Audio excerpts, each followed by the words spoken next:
Welcome to the Jordan B.Peterson podcast, Season 4, Episode 68. In today's episode, Dad gets a good glimpse into politics in Canada with his guest, Preston Manning. Preston Manning shares his thoughts about growing up in a political family and offers advice to anyone interested in starting a career in politics. They talk about populism, the Chinese Communist Party, the various movements in the West. Check out this episode to see how faith plays a role in politics, how slavery ended in Britain, and the development of the Reform Party of Canada. I hope you enjoy this episode.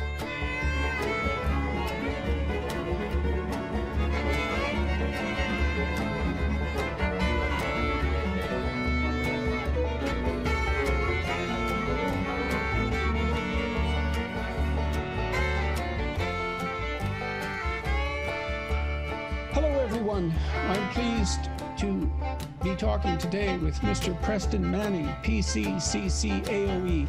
He's the founder of the Manning Foundation for Democratic Education and the Manning Center for Building Democracy, which seek to strengthen the knowledge, skills, principles, and ethical foundations of participants in Canada's political processes. Born in 1942, Preston Manning is the second son of longtime Alberta Premier Ernest C. Manning, who was also a prominent Christian layman and broadcaster. Growing up in a household which was both political and evangelical, he became intimately familiar with the political and religious experience of Western Canada. He has written and spoken extensively on navigating the faith-political interface. He served as Member of Parliament from 1993 to 2001 and founded two political parties, the Reform Party of Canada and the Canadian Reform Conservative Alliance, both of which became the official opposition in the Canadian Parliament and laid the foundation for the Conservative Party of Canada. He served as leader of the opposition from 1997 to 2000 and was also his party's science and technology critic. In 2007, he was made a Companion of the Order of Canada, and in 2013 was appointed to the Privy Council. Mr. Manning graduated from the University of Alberta with a BA in economics and provided consulting services to the energy industry for 20 years before entering the political arena.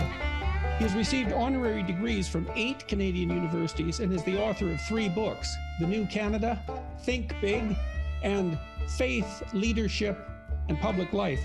He's currently working on a new book, tentatively entitled Do Something, 365 Ways to Strengthen Democracy and Conservatism in Canada.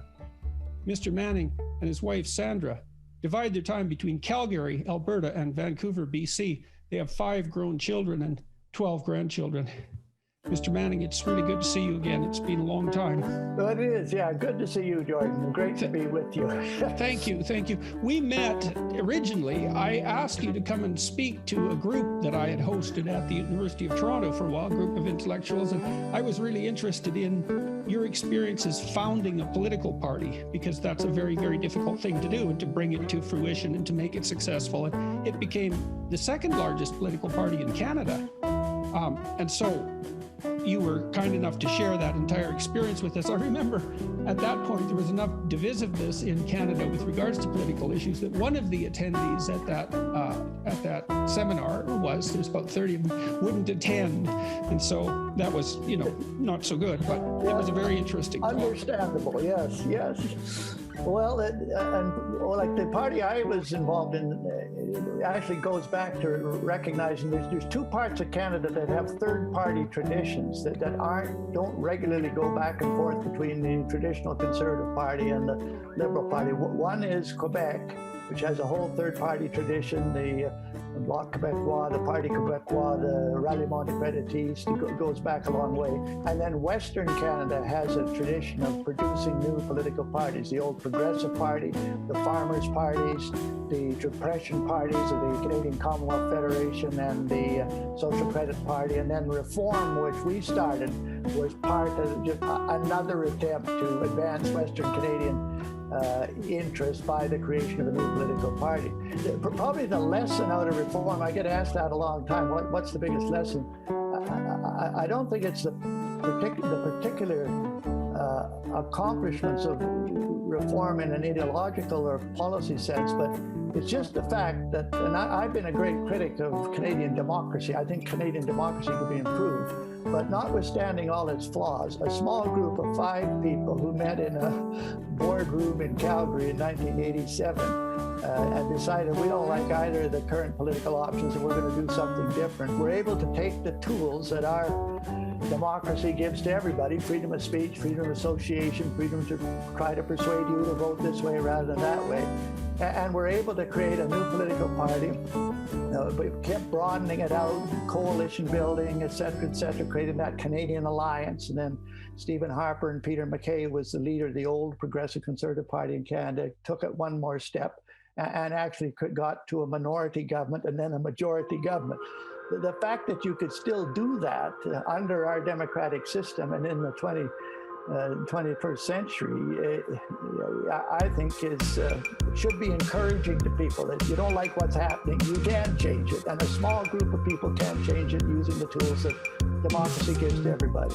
Yeah, so there's a couple of questions there. I mean, it seems to me that maybe Western Canada and Quebec have generated additional political parties, some of them more to the left than the traditional parties, and some of them more to the right, is because perhaps the West and Quebec have had the most uneasy relationship with Confederacy, and so are prone now and then to generate new political forms. So do you think that's a reasonable analysis, or is there something else going on?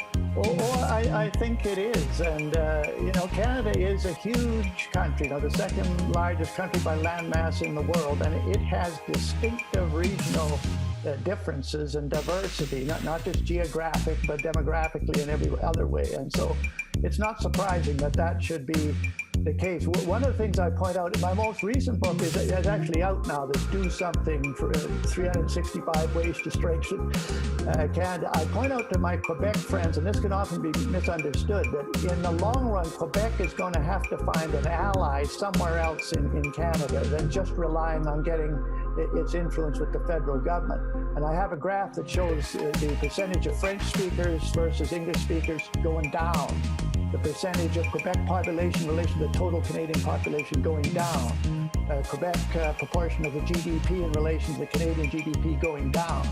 And I say, well, what that suggests, and I say this to my Quebec friends, you're going to have to find an ally in somewhere else in the country, not just in Ottawa, to advance your interests. And a place you couldn't find them, and this always surprises them because they think the West is anti-Quebec. I say you could find them in the West because what we want and you want is a more decentralized federation. You want a more decentralized federation for social, cultural, linguistic reasons. The West wants it for economic reasons, but the common ground is a more decentralized federation. Now whether that unholy alliance between Quebec and the West would ever